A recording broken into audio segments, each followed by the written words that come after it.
Saang parte man po kayo ng mundo at kung anong oras nyo man to pinapanood, mabuhay po tayong lahat mga katropa. Yun, no? Nakapag-intro din tayo sa wakas. Ay, napakaganda po ng panahon. Kung titingnan nyo, wala nang yelo. Ano na lang, irog pasig na lang. Tapos eto si Billy. Lalabas na naman po tayo. Magwawaldas. Hindi, joke lang. Walwal lang. Billy. Hi. Pupunta kami sa Brandon. Sasamahan ko siya actually. At let's congratulate him kasi sa wakas for how many tries nakapasa na siya sa road test. Kaya eto nagyaya ng ano drive na. How many tries? How many tries? Tatlo? Parehas lang tayo. Actually tatlo din po ako. Nag-road test, ng road test. Una bagsak, pangalawa bagsak, syempre. Pangatlo, yun. Hindi kasi basa-basa dito, hindi pareha sa Pinas, no? Buti nga, hindi kami nagkasama eh. Kasi one time nagkasama tayo, bumagsak tayong pareho eh. Ngayon, hindi na kami magkasamang nag-road test. Kaya ayun, naghiwalay kami. Nakapasa kami dalawa, yun. Ayun, magwawaldas na naman tayo. Hindi ako magwawaldas ngayon. Yung sa mga lumang viewer ko, di ba meron akong pinalabas noon na yung viewer, ibig sabihin matanda na? Oo, matanda. Hindi, yung mga mga dati ko pang viewer pala yun.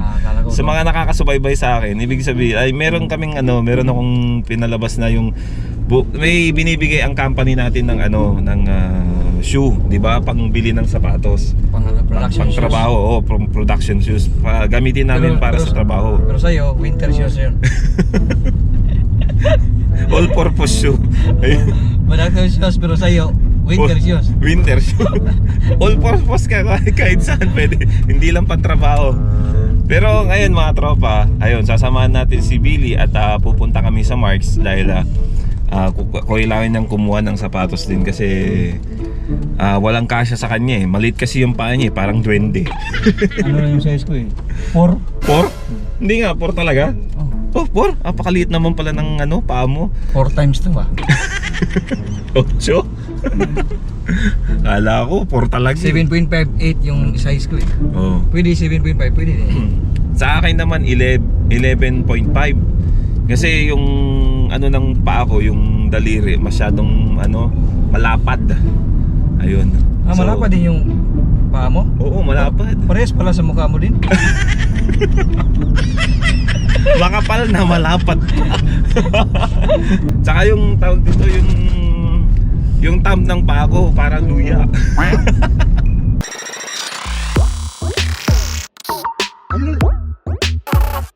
Turbo ba? Si Billy pala ay first time niyang mag-drive papuntang Brandon. So ayun, sinamahan ko siya, di ba? Ngayon, meron din akong video na first time ko ring mag-drive papuntang Brandon noon. Yung time na okay na ako sa lisensya. Kasama ko dito si Renzi. At gusto ko lang i-share mga katropa. At eto pala yung time na talagang sobrang tagal kung gaano katagal ako na-assist, nag-schedule sa MIR ko nun. Ay, sobrang tagal po. So, gusto ko lang pong i-share tong video na to. So, habang nagda-drive po kami papunta sa Brandon, panoorin nyo po itong video na to mga katropa. Ay, magandang araw mga katropa. At ako po yung nakagayak. At pupunta kaming Brandon. So, nandito ako ngayon sa gas station para magpagas. Sorry. So yun, nagbayad na po ako dito sa may short stop. Kasi magbabayad ka ng gas tank eh, kung saan ka nagpa-gasolini. Tulad ngayon, nagpagas ako dito sa gas tank 6. So, kailangan gas tank 6 yung babayaran ko doon sa counter. So, ikaw mismo yung magbabayad. Pero dito, merong gasoline boy. Pero magbabayad ka nga lang doon. Ikaw mismo magbabayad doon. Hindi yung bibigay mo doon sa gasoline boy yung bayad mo. Iba dito. On the way pa po kami diretso sa Brandon. At kasama ko siya kasi yun nga, kailangan ko ng full license. Hindi kasi pwedeng mag-drive ng solo eh. Ayun.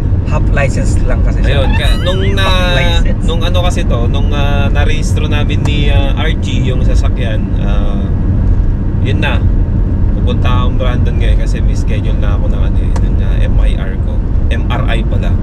So ayun fresh pa galing Brandon, Edmonton, bakasyon at may 90 mga pre. pinag-uusapan kami. 90 pre, 90. Yung pinag-uusapan kami na about doon sa Edmonton. Grabe yung makapagpatakbo ng sasakyang mga ano doon. Grabe, bibilis. So, ginagabayan po ako ni Renzi ngayon sa pagdadrive. Bilisan mo ba ako 90? Kahit 90 lang. 90. Oh, yun. Brandon na ba dito? Hindi ba? Brandon na. Dito na po kami sa Brandon at nakasurvive din ako sa wakas. Pero ang inaano ko ngayon, yung sa main city, yung sa traffic pa. Tumaas ang gaso. Ang reason pala mga katropa kung ba't pupunta ako doon ay dahil may schedule ako ng MRI nga, no? Yun. So, this is about my tuhod. Yung na talaga yung tumatanda. Diretsuhin mo na to pre Oo. Huwag ka nang kakanan. Diretsuhin ko na to, huwag ka akong kakanan. Okay. 70 lang tayo. Oo, 70 yan. Medyo matagal-tagal din pong inantay ko tong schedule na to, no? Tagal na nung nagpa-check up ako sa Harmony. Tagal din yun, pre. Tapos ngayon lang ako na MRI dahil sa tuhod. Yung tuhod ko kasi, mga katropa, pag minsan pag umakyat ako ng hagdan, medyo sumasakit na. Pero nakakaya pa naman. So suggest ni doktora nung nagpa-check up ako, MRI. Okay, so nandito na po kami mga katropa sa Anderson Orthopedics at ang oras pa sila 4:30. I have a schedule for MRI. I don't think that would be here. Oh, where is it? We click it in the map and the map says here. And Okay, so not here? it It's is not the here. hospital. So it's in the hospital. Yes, go in the main doors. Main doors. The main doors of the hospital, just right over there. Okay. Okay. And yeah, if you go to the front desk, they'll tell you where to go. So Okay. we can just walk. Yes, it's just straight over there. Can we park our car here? Yeah. Okay, thank you very much. Sinarado ko lang yung sasakyan. At pupunta kami ni Renzi ngayon doon. Maglalakad na lang kami. Sa hospital pala yun.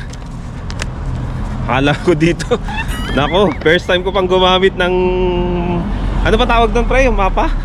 Google Map. Google Map. Mali-mali pa yung sinabi. Ayun, nakita nyo.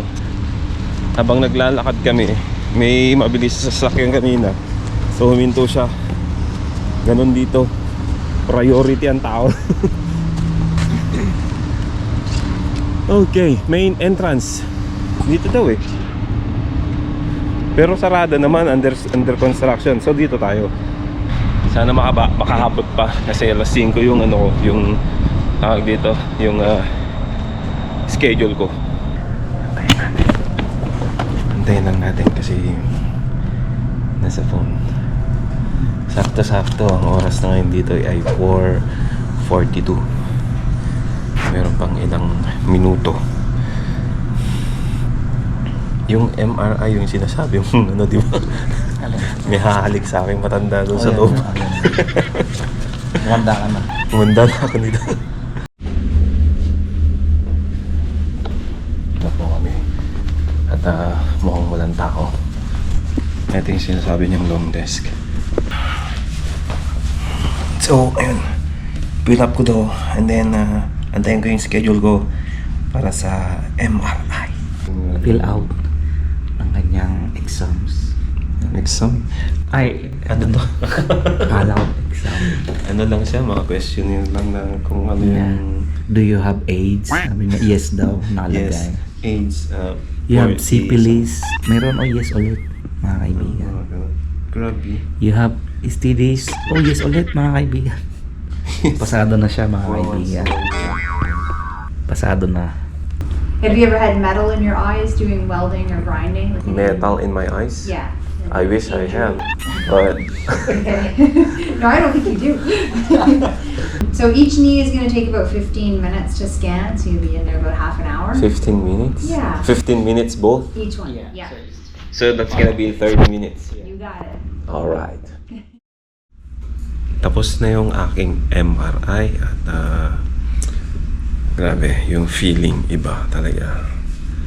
So, ayun na naman tayo ng ng buhok eh. So, inaantay ko si Renzi nasa washroom siya at explain ko sa inyo kung ano yung feeling ng makuha na ng MRI dito sa mga tuhod kong dalawa. Bale, dalawa yung in-scan niya. Ayun, automatic. Wala tayong daanan dyan. Balik tayo doon. Balik po kami kasi walang daanan dito dahil under construction nga po. So, daan kami doon sa dati nating dinaanan.